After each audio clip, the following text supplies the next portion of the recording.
Hello students, welcome to ज्ञान तृप्ति higher education channel. हमारा जो टॉपिक चल रहा था रीमान इंटीग्रल का, जिससे रिलेटेड मैंने आपको थ्योरम करवा दी थी। पहले तो मैंने आपको रीमान सम के ऊपर थ्योरम्स करवाए थे उसकी डेफिनेशन के बाद। उसके बाद फिर मैंने आपको रीमान इंटीग्रल की डेफिनेशन करवाई थी लास्ट लेक्चर के अंदर। और रीमान इंटीग्रल की डेफिनेशन के बाद इंटीग्रल पे कुछ थ्योरम्स करवाई थी मैंने। अभी हम एक नई डेफिनेशन पढ़ने जा रहे हैं जो है ऑसिलेटरिज्म। ये थोड़ा सा अभी जो नेक्स्ट इसके साथ थ्योरम करवाऊंगी उसमें थोड़ा सा यूज आने वाला है कि ये होता क्या है। ठीक है, तो इसलिए इसकी सबसे पहले डेफिनेशन देख लो क्या होती है। ऑसिलेटरी सम की बात हो रही है, इसका मतलब इसमें हम यूज करेंगे रीमान सम और लोअर रीमान सम और अपर रीमान सम। ठीक है, सबसे पहले हम डेफिनेशन यूज करेंगे इस ऑसिलेटरी सम के लिए कि अपर रीमान सम की डेफिनेशन क्या होती है। हमें पता है कि जो यूएफपी है, जो अपर रीमान सम है, उसको डिनोट करते हैं यूएफपी से। ठीक है, और उसकी डेफिनेशन क्या होती है, उसको डिफाइन किस तरीके से करते हैं। डिफाइन करते हैं R equals to 1 to n capital M R और डेल एक्स आर। ठीक है, ये हमें पता है। अब यहाँ पे बात आती है, इसको नेम दे दो आपको। चलो इक्वेशन नंबर फर्स्ट चल रहा है सीधा अपने, फिर उसके बाद अपने करते हैं LFP। ठीक है, LFP होता है लोअर रीमान सम, उसकी डेफिनेशन होती है R equals to 1 to n small M R del X R. ठीक है, ये डेफिनेशन मैं आपको करवा चुकी हूँ। इसको डार्बोक सम और रिवर्स सम भी बोलते हैं। ठीक है, अब क्या करो, इस यूएफपी में से LFP क्या कर दो, माइनस कर दो। यूएफपी माइनस LFP कर दो। जब ये करेंगे तो आपके पास यूएफपी कितना है, R equals to 1 to n capital M R del X R. ठीक है, minus 1 to n small M R del X R, ये कर दो। जब ये माइनस करेंगे, ठीक है, तो जब ये माइनस करेंगे तो आपके पास क्या बचेगा, R equals to 1 to n del X R common आ जाएगा और अंदर बचेगा capital M R minus small M R और इधर डेल एक्स आर। ठीक है, अब देखिए यहाँ पर वो कह रहा है कि जो capital M R minus small M R है, इसको वो लिख रहा है ओ आर से। इसको हम लिखते हैं ओ आर से। अब देखिए यहाँ पर जो ओ आर है, ये क्या होता है, ये ऑसिलेटर होता है डेल एक्स आर का। ठीक है, over del X R of function F, कोई भी फंक्शन एफ के लिए जिसके लिए हम ये कर रहे हैं। ठीक है, उसका तो वही मैं लिख रहा हूँ यहाँ पर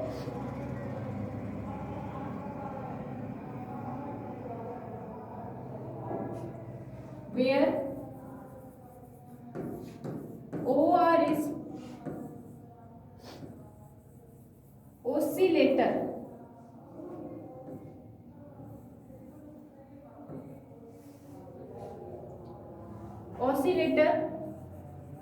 over del XR of f, किसी फंक्शन f का।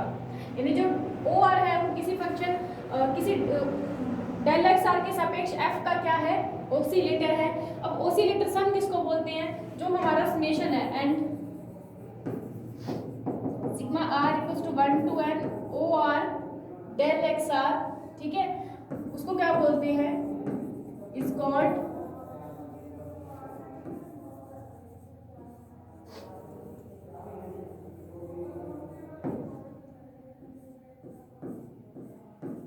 oscillatory sum over del XR of f। ठीक है, तो जो ये पूरी फॉर्म है इसको तो बोलते हैं ऑसिलेटरी सम, और सिर्फ ओ आर है उसको बोलते हैं ऑसिलेटर। ठीक है, दोलन बोलते हैं किसका, डेल एक्स आर का। ठीक है, और इसको डिनोट किससे करते हैं, तो इट इज डिनोटेड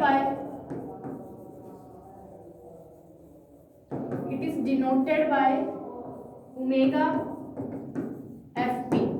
दोलन हो रहा है तो ऑब्वियसली बात है उसको ओमेगा से ही शो करते हैं। तो किससे शो करते हैं ऑसिलेटरी को, ओमेगा एफ पी से शो करते हैं। तो ओमेगा एफ पी क्या होता है, यूएफपी माइनस एलएफपी। ये एक तरीके से इसका फॉर्मूला ले लो ऑसिलेटरी सम का। तो क्लियर हो गया होगा कि डेफिनेशन क्या करनी है। नेम तो स्पष्ट है कि ऑसिलेटरी सम है, तो ऑब्वियसली बात है इसमें रीमान सम का यूज होगा। ठीक है। और रीमान सम दो टाइप का, अपर रीमान सम और लोअर रीमान सम, तो हमने दोनों डेफिनेशन यहाँ पे लिख दी।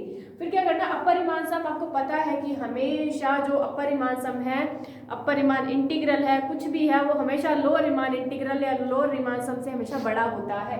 तो इसलिए हम क्या करेंगे, यूएफ में से एलएफ में माइनस करेंगे। माइनस करें तो हमारे पास कोई फॉर्म मिली ये वाली, ठीक है। इस फॉर्म के अंदर जो ओ आर से मैंने इसको डिनोट करा है, वो ओ आर तो ओसिलेटर है, दोलन है डेल एक्स आर के सापेक्ष किसी फंक्शन एफ का, ठीक है। और जो ये पूरी की पूरी फॉर्म है, इसको ओसिलेटरी सम बोल देते हैं और इसको डिनोट करते हैं ओमेगा एफ पी से, ठीक है। डिनोट करते हैं ओमेगा एफ पी से। तो अभी ये डेफिनेशन क्लियर हो गई। इसी से रिलेटेड हम नेक्स्ट एक थ्योरम करने जा रहे हैं, जो बहुत इंपॉर्टेंट है और वो थ्योरम ज़्यादातर नेम से ही पूछी जाती है, ठीक है।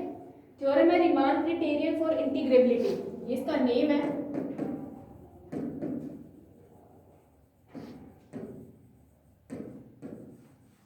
Riemann criterion for integrability,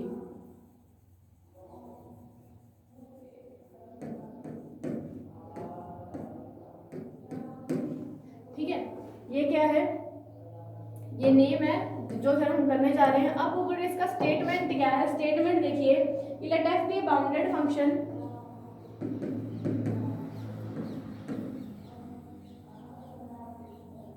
late F be bounded function defined on A B.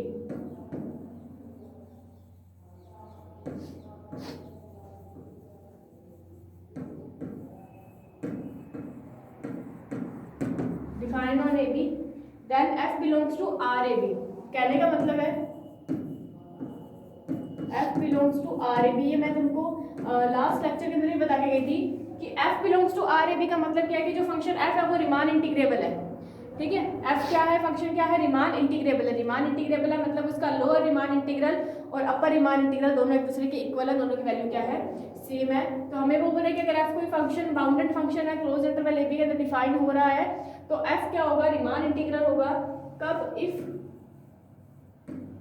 Given epsilon greater than 0, there exist del greater than 0, there exists a partition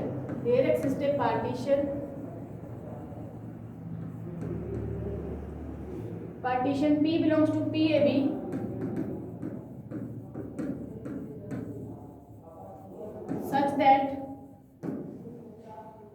such that UFP minus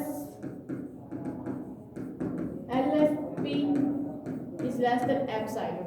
या फिर आप इसको ऐसे भी लिख सकते हो, UFP माइनस LFP को क्या बोलते हैं, ऑसिलेटरी सम बोलते हैं इसको, और शो किससे करते हैं, ओमेगा एफपी से। या फिर आप इसको ऐसे भी लिख सकते हो, आपको प्रूफ क्या करना है कि जो ओमेगा एफपी है वो लेस देन क्या है, एप्सिलॉन। बाई चांस ऐसे भी लिखा हुआ सकता है कि omega FP is less than epsilon, तो आपको पता है ओमेगा एफपी क्या होता है, यूएफपी माइनस एलएफपी होता है। तो आप उसको क्या कर दोगे, यूएफपी माइनस एलएफपी लगा करके उसको लेस देन एप्सिलॉन प्रूफ करोगे। तो ये फॉर्म हमें ये वाला है। अब देखिए इसको प्रूफ कैसे करना है। अब यहाँ पे जो कंडीशन दे रखी है आपको, वो कंडीशन है इफ एंड ओनली इफ की कंडीशन। जब भी इफ एंड ओनली इफ की कंडीशन आती है तो आपको पता है कि दो कंडीशन के अंदर उसको कन्वर्ट करना होता है, एक तो नेसेसरी और एक सफिशिएंट। तो सबसे पहले हमें नेसेसरी कंडीशन लेके चलेंगे, उसके बाद हम इसके सफिशिएंट कंडीशन पे आएंगे। नेसेसरी कंडीशन क्या होती है कि जो चीज़ हमें गिवन होती है वो लेके चलो और डायरेक्ट प्रूफ कर दो। और उसके बाद सफिशिएंट कंडीशन क्या होती है कि जो चीज़ प्रूफ करनी है उसको आप लेके चलो और जो हमें गिवन है उसको प्रूफ कर दो। यानी एक दूसरे के अपोजिट चलती है नेसेसरी सफिशिएंट कंडीशंस, ठीक है। तो एक दूसरे के अपोजिट चलती है। तो इफ एंड ओनली इफ की कंडीशन के अंदर हमें दोनों केसेस प्रूफ करने हैं, नेसेसरी कंडीशन भी और सफिशिएंट कंडीशन भी। सबसे पहले हम चलते हैं इसके प्रूफ की नेसेसरी कंडीशन पे। फॉर नेसेसरी कंडीशन, ठीक है। नेसेसरी कंडीशन पे चलेंगे तो वही सबसे पहले हमें गिवन क्या है, गिवन है कि अगर f एक बाउंडेड फंक्शन है और f क्या है, रीमान इंटीग्रेबल है। ये हमें गिवन है और प्रूफ करना है ये, ठीक है। तो हमें गिवन क्या है, f भी है बाउंडेड फंक्शन।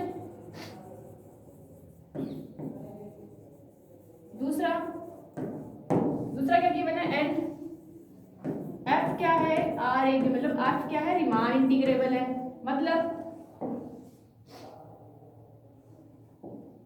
या फिर इसको वैसे भी लिख सकते हो, अगर f belongs to R A B, इसका मतलब f रीमान इंटीग्रेबल है, मतलब इसकी जो लोअर रीमान सम है, सॉरी इसका जो लोअर रीमान इंटीग्रल है यानी A bar B F X D X है, वो इक्वल होता है अपर रीमान इंटीग्रल के A B bar F X D X की।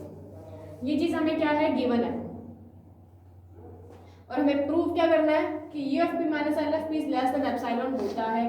अब हमें ये चीज गिवन है, ठीक है, इसका मतलब हम इनका यूज करेंगे, तो रीमान इंटीग्रल का यूज करना पड़ेगा। हम चलेंगे डेफिनेशन में, किसकी, रीमान इंटीग्रल की डेफिनेशन के अंदर, ठीक है। और हमें लेस देन एप्सिलॉन लेके आना है, इसका मतलब हम उसमें एप्सिलॉन में यूज करेंगे। तो कैसे करेंगे, मैं वैसे लास्ट थ्योरम आपको करवा चुकी हूँ कि रीमान इंटीग्रल जो भी आपको गिवन होता है उसके अंदर एप्सिलॉन का यूज आपको कैसे करना है, ठीक है। अब ये चीज हमें यहाँ तक तो गिवन थी, आगे हम खुद की तरफ से इनसे रिलेटेड हमें हिंट मिलता है कि हम इसके अंदर डेफिनेशन यूज कर सकते हैं रीमान इंटीग्रल की। तो हम इनकी डेफिनेशन पे चलते हैं। तो bye definition of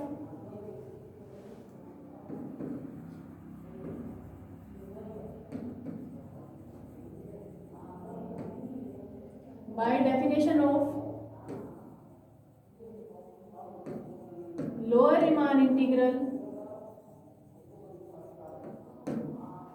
and upper Riemann integral, ठीक है। हम इनकी डेफिनेशन यूज करते हैं। सबसे पहले लोअर रीमान इंटीग्रल की डेफिनेशन क्या होती है, A bar B F X D X equal के अंदर supremum of L F P P belongs to P A B, ये हमें गिवन है वैसे एक तरीके से, पी कोई पार्टीशन है, ठीक है। एंड जो अपर रीमान इंटीग्रल है A B bar F X D X, वो होता है infimum of U F P और P belongs to P A, मतलब पी ए जो है किसी पार्टीशन पी का, इंटरवल ए बी का पार्टीशन है, ठीक है। ये हो गया, हमने सिर्फ यहाँ पे डेफिनेशन लिखी है लोअर रीमान इंटीग्रल की और अपर रीमान इंटीग्रल की। अब देखिए हमें प्रूफ क्या करना है, हमें प्रूफ करना है you F P minus L F P less than epsilon for, हमें यूज करना है कि किसी गिवन एप्सिलॉन ग्रेटर देन 0 के लिए एक ऐसा पार्टीशन वहाँ पे एग्जिस्ट करेगा कि ये कंडीशन सेटिस्फाई हो जाए। इसका मतलब हमें एप्सिलॉन यूज करना पड़ेगा। तो इसके लिए मैंने बोला कि उसने बोला था कि एप्सिलॉन के लिए कोई पार्टीशन वहाँ पे एग्जिस्ट करना चाहिए, तो हम वहाँ पे कोई 2 पार्टीशन वहाँ पे क्या करवाते हैं, एग्जिस्ट करवाते हैं। तो यहाँ पे लिखते हैं for any epsilon greater than 0 there exist partitions P1 and P2 belongs to PAB, मतलब इस इंटरवल AB से कोई भी 2 पार्टीशन क्या करते हैं, हमने लेट कर लिया कि उससे पार्टीशन 2 P1 and P2 उस पार्टीशन AB से बिलोंग करते हैं किसी एप्सिलॉन ग्रेटर देन 0 के लिए, ठीक है। तो फिर देन अब ये सेम थ्योरम हम लास्ट करवा चुकी हूँ, एप्सिलॉन का यूज कैसे करना है। अब बात आई थी कि सुप्रीमम, अब सुप्रीमम कौन है, ये सुप्रीमम है। अब सुप्रीमम है तो इसमें से हम कुछ भी माइनस कर दें, कोई भी पॉजिटिव रियल नंबर, तो इस लोअर रीमान सम की जो वैल्यू है वो ये दे रहती, ठीक है। इसमें से अगर कुछ माइनस करते हैं तो इसकी वैल्यू क्या हो जाएगी, बढ़ जाएगी, ठीक है। उसकी वैल्यू बढ़ करके कुछ और हो जाएगी, वो किसी और पार्टीशन में चला जाएगा। वो हमने ले लिया था कि वो क्या होता है, LFP1 होता है। तो हम क्या करते हैं, इसमें से क्या करते हैं, कोई भी एप्सिलॉन ना लेकर के एप्सिलॉन बाय 2 लेके चलते हैं, इजीली प्रूफ हो जाएगा। कंडीशन के हिसाब से आपको एप्सिलॉन की वैल्यू लेनी पड़ती है। तो अब यहाँ पे हम एप्सिलॉन बाय 2 लेंगे, तो इसमें से हम क्या करेंगे, जब ये सुप्रीमम की वैल्यू है तो इसमें से हम क्या कर देंगे, एप्सिलॉन बाय 2 माइनस कर देंगे, ठीक है। माइनस करेंगे तो उसकी वैल्यू क्या हो जाएगी, बढ़कर क्या हो जाएगी, LF किसी पार्टीशन P1 में चली जाएगी, ठीक है। इसको दे दें क्वेश्चन नंबर फर्स्ट। अब नेक्स्ट इससे क्या मिल जाएगा हमें कि अगर ये इनफीमम है, इसमें कोई भी पॉजिटिव रियल नंबर अगर आप जोड़ दोगे तो इसकी वैल्यू बढ़ जाएगी और उसकी वैल्यू कम हो जाएगी, यूएफपी की वैल्यू कम हो जाएगी। कम हो करके वो कौन सी पार्टीशन में चली जाएगी, हम मान लेते हैं वो P2 पार्टीशन में चली जाएगी। तो यहाँ पे लिखेंगे A B bar F X D X, इसमें इनफीमम है तो एप्सिलॉन बाय 2 ऐड करना है। ऐड करेंगे तो उसकी वैल्यू कम हो जाएगी, कम होकर के क्या हो जाएगी, UF_P2 हो जाएगी। इसको तो इक्वेशन नंबर 2, ठीक है, यहाँ काम खत्म है। इसके बाद हम क्या करते हैं, अगर हमने कोई 2 पार्टीशन लिए हैं इसके अंदर, ठीक है, P1 और P2, तो इसका मतलब किन्हीं भी 2 पार्टीशन का रिफाइनमेंट भी वहां पे एक्सिस्ट करेगा। तो हम क्या करते हैं, इन दोनों पार्टीशन P1 और P2 को क्या ले लेते हैं, रिफाइनमेंट लेते हैं। तो लिखेंगे late P = P1 union P2 be the refinement of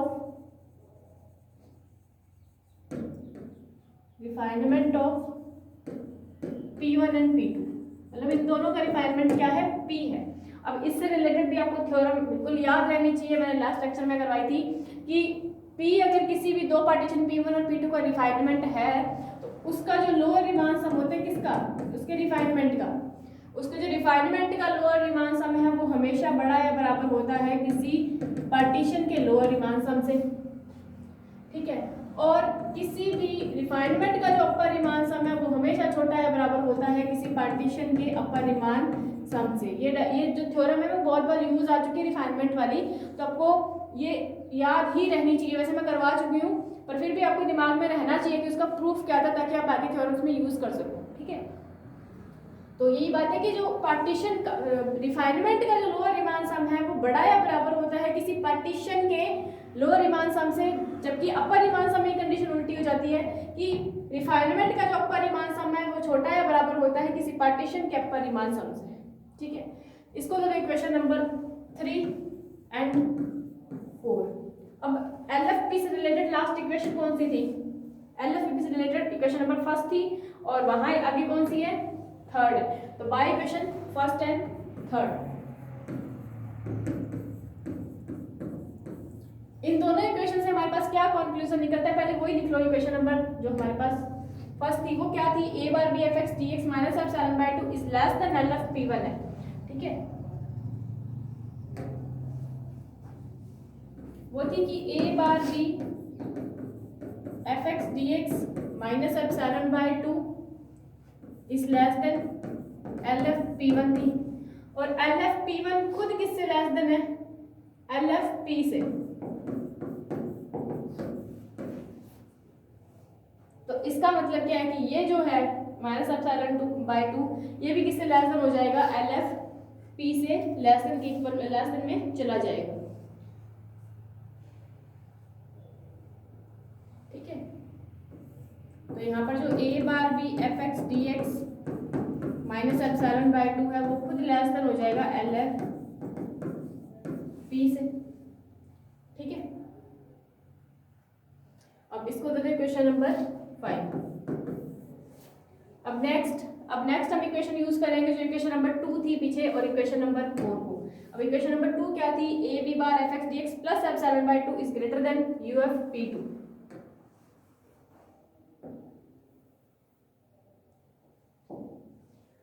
क्या थी, a b बार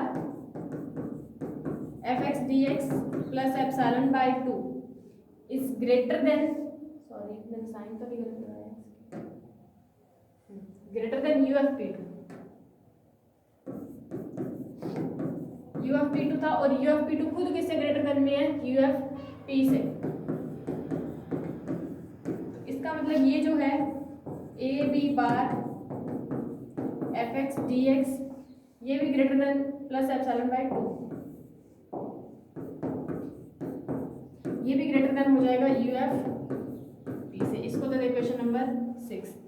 अब देखिए, अब इन दोनों में हमें रिलेशन बिठाना है। तो देखिए यहाँ पे लेस देन का साइन है बट यहाँ ग्रेटर देन का साइन है, तो दोनों में से किसी एक का साइन चेंज करना पड़ेगा। हम क्या करते हैं, क्वेश्चन नंबर 5 का साइन चेंज करते हैं। इसका साइन, इसको ग्रेटर देन में चेंज करने के लिए दोनों तरफ माइनस से मल्टीप्लाई कर दें, ठीक है। दोनों को माइनस से मल्टीप्लाई करेंगे तो लिखेंगे बाय इक्वेशन 5।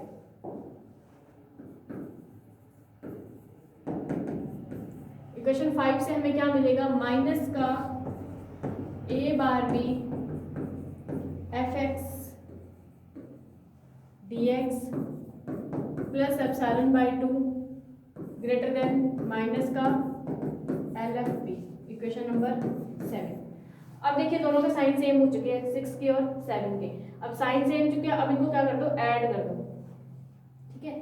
तो अब लिखेंगे बाय एडिंग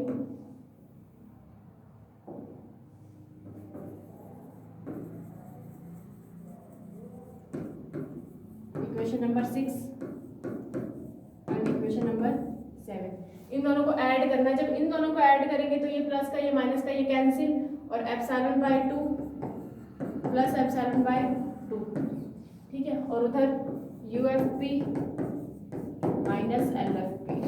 इसको थोड़ा और अच्छे से लिखना चाहो तो कैसे लिख सकते हो, इसको इधर ले लो, मतलब UFP माइनस LFP इस लेस देन है, 3 लेस देन है epsilon bye 2 plus epsilon bye 2 क्या होता है, एप्सिलॉन 0 होता है। तो यही आपको प्रूव करना था कि जो UFP माइनस LFP होता है वो क्या होता है, लेस देन एप्सिलॉन होता है। ये प्रूव करना था, वो necessary condition, UFP minus LFP is less than epsilon. तो ये होगी नेसेसरी कंडीशन। क्लियर हो गई होगी आपको, ठीक है। बस थोड़ा सा ध्यान रखना है, इसके अंदर रीमान इंटीग्रल की डेफिनेशन यूज करनी है। डेफिनेशन यूज करने के बाद वही काम करना है जो मैं लास्ट थ्योरम में करवा चुकी हूँ। क्या कि एक तो उसका एप्सिलॉन डालना है उसके अंदर, कि एप्सिलॉन के लिए काम कर रहे हैं। तो एप्सिलॉन के लिए मैंने आपको थ्योरम करवाई थी कि किस तरीके से हम एप्सिलॉन को उसके अंदर एग्जिस्ट करवा सकते हैं, कब एप्सिलॉन ऐड करना है, कब माइनस करना है। फिर उन दोनों का रिफाइनमेंट लेना है, कोई भी दो पार्टीशन जो लिए हुए होंगे उनके लिए रिफाइनमेंट की डेफिनेशन यानी थ्योरम यूज करनी है। उसके बाद फिर वो प्रोसेस आपको पता ही है, ठीक है। अब नेक्स्ट हम चलते हैं इसकी सफिशिएंट कंडीशन पे।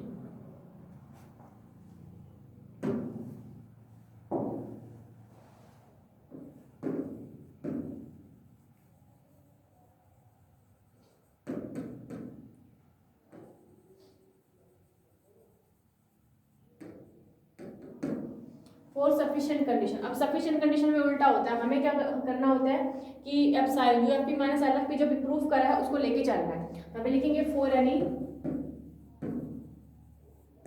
एप्सिलॉन ग्रेटर देन 0, ठीक है। For any epsilon greater than 0 there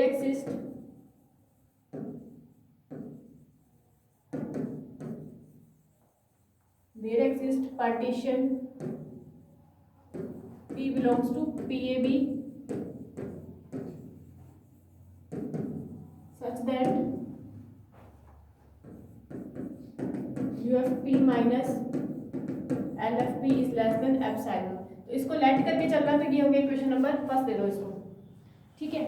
ये हो गया। अब हमें क्या करना है, दोबारा से डेफिनेशन में चलना है, किसकी, अपर रीमान इंटीग्रल और लोअर रीमान इंटीग्रल की डेफिनेशन के अंदर चलना है, ठीक है।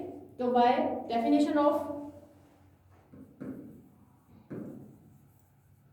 अच्छा डेफिनेशन तो उसमें भी यूज करेंगे, बस इसमें थोड़ी अलग तरीके से यूज कर रही हूँ, मैं बताती हूँ कैसे। By definition of upper R integral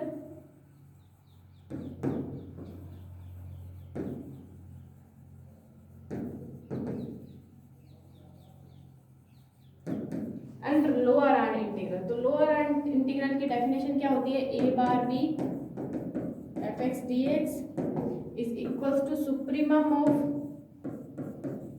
LFP P belongs to PAB, ये डेफिनेशन होती है। और अपर की A B bar fx dx is equals to infimum of UFP P belongs to PAB, ठीक है। ये अपर रीमान इंटीग्रल और लोअर इंटीग्रल की डेफिनेशन ही है सिर्फ। अब इनके अंदर यूज क्या करना है वो देखिए, इनका यूज किस तरीके से लेना है। इसको तो इक्वेशन नंबर सेकंड और इसको तो इक्वेशन नंबर थर्ड। सबसे पहले हम इक्वेशन नंबर सेकंड में देखते हैं। इक्वेशन नंबर सेकंड में देखते हैं। आप देखिए सुप्रीमम है ये वाली वैल्यू, ये सुप्रीमम, इसका मतलब ये ग्रेटर देन इक्वल टू क्या है, LFP है। तो वही आपको थोड़ा सा समझना पड़ेगा। तो बाय इक्वेशन सेकंड, अब ये सुप्रीमम है, इसका मतलब ये ग्रेटर, अब आपको पता है कि सुप्रीमम वाली सारी की सारी वैल्यू अपने इनफिमम से ग्रेटर देन इक्वल टू होती है, यानी small capital MR is always greater than equal to small MR होता है। तो A bar B fx dx ये ग्रेटर देन इक्वल टू होगा इस LFP से, इसको तो इक्वेशन नंबर 4। इसी तरीके से बाय इक्वेशन थर्ड,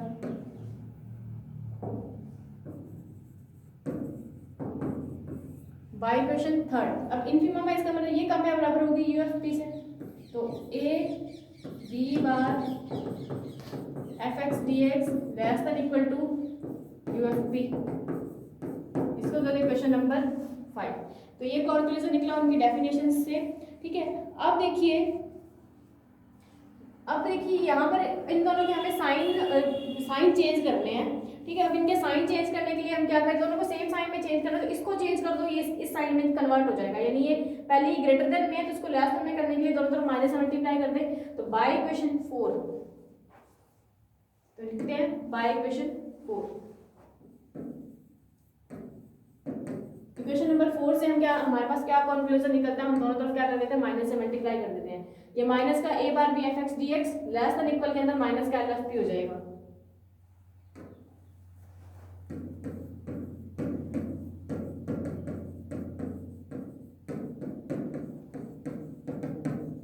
यही हो जाएगा। साइन देखिए पहले ग्रेटर देन में था, अब चेंज हो गया लेस देन में, और ये माइनस का LFP और माइनस का दिस, तो वो होगी इक्वेशन नंबर 6।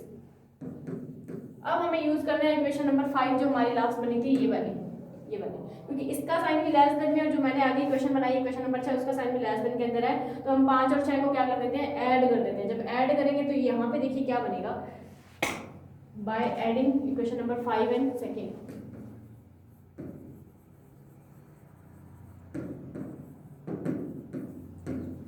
5 एंड 6, ठीक है।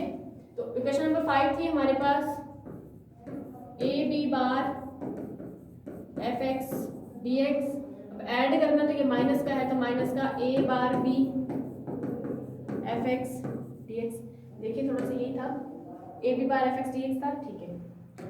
और दोनों के दोनों साइन लेस देन इक्वल में है, तो लेस देन इक्वल के अंदर, और वहां पर हमारे पास क्या था, UFP था, तो UFP माइनस का LFP, ठीक है। अब देखिए, अब हमें पता है इक्वेशन नंबर फर्स्ट थी हमारी, इक्वेशन नंबर फर्स्ट पे जाना है।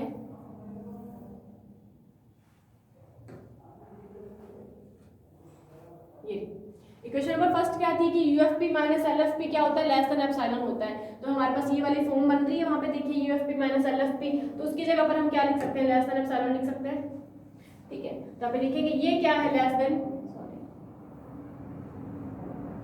ये क्या है, लेस देन एप्सिलॉन है, यहाँ पे लिख देना bye equation first. Equation number first से हमारे पास क्या मिला, ये जो है वो लेस देन एप्सिलॉन, तो ये वाली वैल्यू लेस देन एप्सिलॉन है, इसका मतलब ये वाली जो वैल्यू है वो भी क्या होगी, लेस देन एप्सिलॉन होगी। तो हम यहाँ पे लिख देते हैं a b बार fx dx माइनस a बार b fx dx is less than epsilon, ये वैल्यू क्या आ गई, लेस देन। अब इसको ये माइनस का इसको उठा के उधर ले जाओ, ये चला जाएगा इसके साथ प्लस में,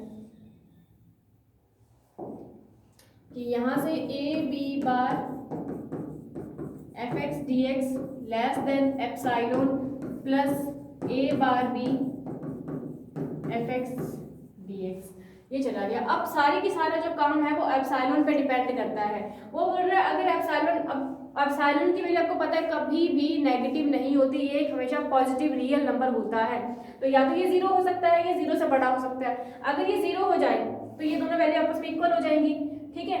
अगर ये 0 से बड़ा हो जाए, ठीक है, 0 से बड़ा हो जाए तो इसका मतलब ये ग्रेटर देन के साइन में तो फिर बड़ा ही हुआ, फिर तो कोई दिक्कत ही नहीं है, ठीक है। तो कम नहीं हो सकता, कम हो जाएगा फिर ये साइन चेंज हो जाएगा, ठीक है। तो पहली बात तो कम होता ही नहीं है एप्सिलॉन, एप्सिलॉन हमेशा एक पॉजिटिव रियल नंबर होता है, तो ये सब कंडीशन सेटिस्फाई है। बट ये 0, जब ये 0 हो जाएगा तो उस कंडीशन का यहाँ पे लेस देन एप्सिलॉन हो जाएगा। तो हम ये लेके चलते हैं कि एप्सिलॉन क्या है, 0 है। अगर ये 0 है तो यहाँ पे लेस देन का इक्वल का साइन लग जाएगा यहाँ पर, क्योंकि ये हट जाएगा यहाँ से, दोनों क्या आ जाएंगे, इक्वल आ जाएंगे। तो हम क्या करते हैं, यहाँ से लिख देते हैं कि a b बार fx dx इस लेस देन इक्वल के अंदर a बार b fx dx। बट हमें पता है, यहाँ से कंडीशन देखिए, यहाँ से कंक्लूजन क्या निकला कि जो a b बार fx dx मतलब जो अपर रीमान इंटीग्रल है वो छोटा या बराबर आ गया लोअर रीमान इंटीग्रल से। क्या ये कंडीशन सेटिस्फाई है? बिल्कुल भी नहीं है, क्योंकि मैंने जस्ट अभी बताया कि जो इसका अपर रीमान इंटीग्रल हो चाहे अपर रीमान सम हो, वो हमेशा अपने लोअर रीमान इंटीग्रल या लोअर रीमान सम से बड़ा या बराबर होता है, कभी भी छोटा या बराबर नहीं होता। बट यहाँ पर देखिए कंडीशन क्या मिली है हमें, ठीक है। बट अब हम क्या जानते हैं, वो लिखते हैं कि वी नो दैट कि इसका जो अपर रीमान इंटीग्रल होता है वो हमेशा बड़ा या बराबर होता है इसके लोअर रीमान इंटीग्रल से, ये हम जानते हैं। अब देखिए इस तरीके से जब कंडीशन आ जाए कि ये वाली कंडीशन लेस देन इक्वल के अंदर भी पड़ी हुई है, ग्रेटर देन की इक्वल भी है, तो इन दोनों से कंक्लूजन क्या निकलता है कि दोनों क्या है, बराबर है। तो इनको इक्वेशन नंबर दे दीजिए आप 7 और 8, इसको दे इक्वेशन नंबर 7 और इक्वेशन नंबर 8। तो बाय इक्वेशन 7 एंड 8 इन दोनों से हमारे पास क्या कंक्लूजन आता है, लेस देन और 9 ग्रेटर है, मतलब इक्वल है। तो a b बार fx dx इक्वल के अंदर a बार b fx dx। अब आपको पता है कि जब भी लोअर रीमान इंटीग्रल और अपर रीमान इंटीग्रल दोनों की वैल्यूज अगर इक्वल आती है, इसका मतलब जो फंक्शन f होता है वो क्या है, रीमान इंटीग्रल होता है। तो हेंस इसका मतलब क्या है कि f क्या है, रीमान इंटीग्रेबल है, क्योंकि दोनों की वैल्यू क्या आ गई, इक्वल आ गई। और यही हमें प्रूव करना था, ये प्रूव करना था। इसका स्टेटमेंट देखो,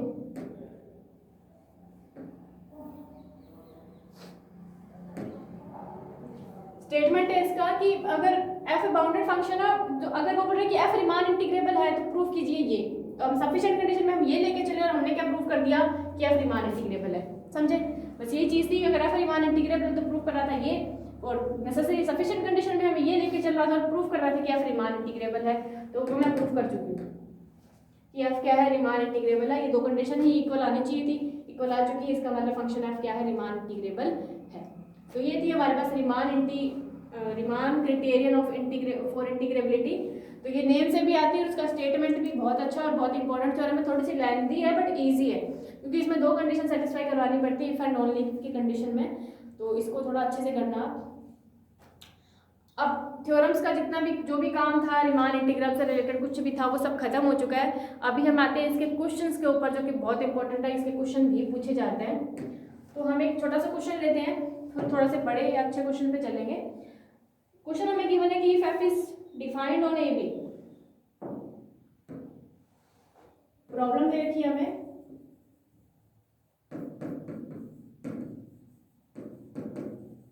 if f is defined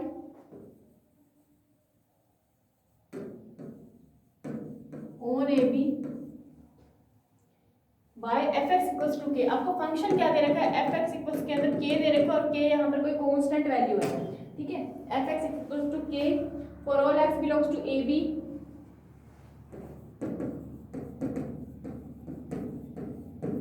where k is constant. ये हमें क्या है, जो k है वो क्या है, कांस्टेंट है। Then f belongs to RAB। तब प्रूफ क्या करना है, ये जो f है वो रीमान इंटीग्रेबल है, और उस रीमान इंटीग्रल की डेफिनेशन क्या है, सॉरी उसकी जो वैल्यू है वो क्या है। अब देखिए उसने बोल रखा है कि a to b fx dx क्या है, k b माइनस a है। ये प्रूफ करना है, k b माइनस a है वो, ठीक है।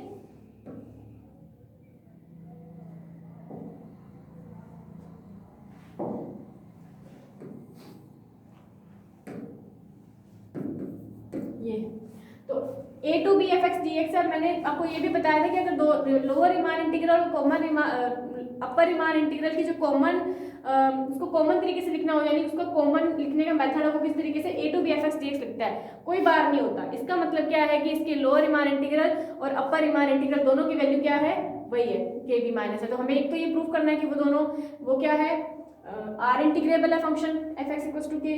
दूसरा प्रूफ करना है कि उन दोनों की वैल्यू क्या आएगी, के इंटू बी माइनस आएगी। तो हम चलते हैं इसके सॉल्यूशन पे।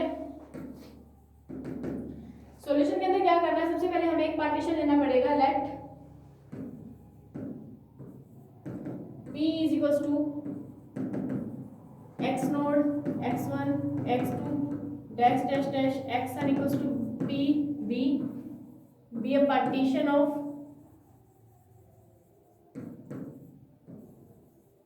a किसी क्लोज इंटरवल a b का कोई p क्या है, पार्टीशन है, ठीक है।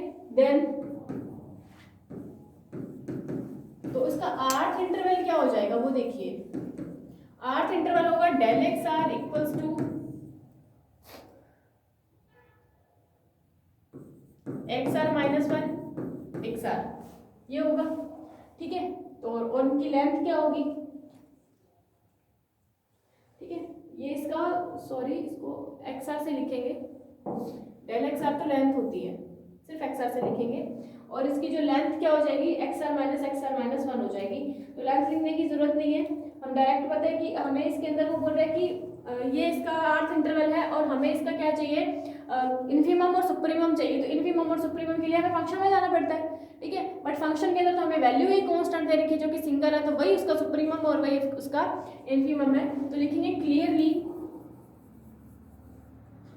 कैपिटल एम आर यानी सुप्रीमम वैल्यू और इन्फीमम वैल्यू दोनों ही क्या है, स्मॉल के है, ये उसने हमने दे दिया, ठीक है। अब हम क्या निकालते हैं, इसका स्मॉल एम आर और कैपिटल एम आर आ चुका, तो अब हम इसका निकालते हैं लोअर रीमान सम और अपर रीमान सम। ये प्रोसेस ही आपको यही रखना है, सबसे पहले लोअर रीमान सम और अपर रीमान सम फाइंड करना, उसके बाद लोअर रीमान इंटीग्रल और अपर रीमान इंटीग्रल निकाल करके हमें ये वैल्यू निकाल देनी है। तो सबसे पहले हम निकालते हैं इसका लोअर रीमान सम यानी LFP। LFP की डेफिनेशन क्या होती है, R equals to 1 to n small M R del X R, ठीक है। और एक चीज और, यहाँ से इस इंटरवल की आर्थ इंटरवल ये था एंड जो लेंथ डेल एक्स आर क्या थी वो होती है एक्स आर माइनस वन, ये होती है। तो यहाँ से R equals to 1 to n small M R की वैल्यू क्या है, k है, ठीक है। और डेल एक्स आर की वैल्यू आपको पता है एक्स आर माइनस वन होती है। अब k कांस्टेंट है तो k को ले लीजिए बाहर,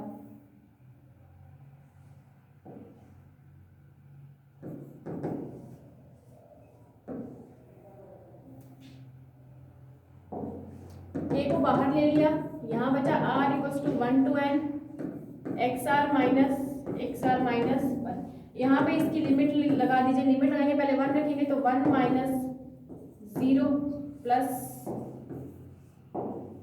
फिर रखेंगे 2 तो x2 माइनस x1, फिर रखेंगे 3 तो x3 minus x2 plus dash dash, फिर रखेंगे n तो xn माइनस 1। अब यहाँ से इस तरीके से सारी की सारी वैल्यूज कट जाएंगी, सिर्फ x नोट बचेगा, ये गया, ये भी गया, ये भी चला जाएगा आगे कहीं से, ये भी चला जाएगा, बट बचेगा क्या, xn। तो हम क्या लिखेंगे यहाँ पर, k xn minus x note, but हमने जो पार्टीशन है वो क्या लेट करा है, x नोट a के बराबर है और xn b के बराबर है। तो यहाँ से क्या आ गई है, b माइनस a आ गया। तो ये है हमारे पास lower Riemann sum.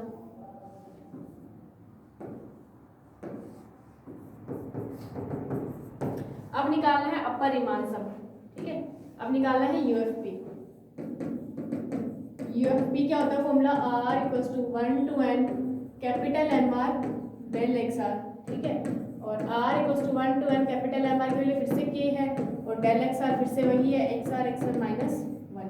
k constant है, बाहर ले लीजिए, इस पे जब आप लगाओगे लिमिट तो क्लियरली क्या मिलेगा, फिर से xn माइनस x नॉट मिलेगा और ये क्या हो जाएगा, k b माइनस ए। आपके पास LFP और UFP दोनों की वैल्यू क्या आ चुकी है, सेम आ चुकी है, ठीक है।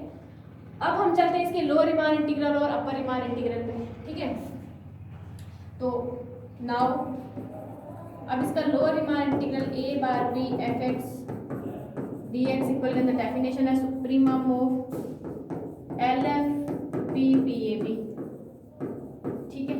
ये अब एक चीज और है, यहाँ पर इसका जो फॉर्मूला होता है वो फॉर्मूला इस तरीके से होता है कि limit mesh of p tends to 0, ठीक है।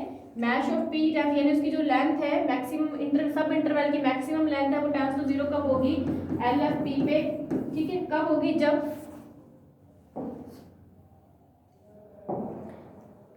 जब limit n tends to infinite और LFP की वैल्यू जो भी होगी उस LFP की वैल्यू के अंदर हम limit n tends to infinite कर दें। बट यहाँ पर हमारे पास LFP की वैल्यू क्या आई है, पीछे k b माइनस आई है, तो हम यहाँ पे क्या लिख देंगे, k b minus a। But इसके अंदर तो n है ही नहीं तो लिमिट एक्सिस्ट नहीं करेगी, तो इसका मतलब इसकी वैल्यू भी क्या आएगी, k b माइनस a ही आएगी, ठीक है। तो लोअर रीमान इंटीग्रल की वैल्यू आ गई ये।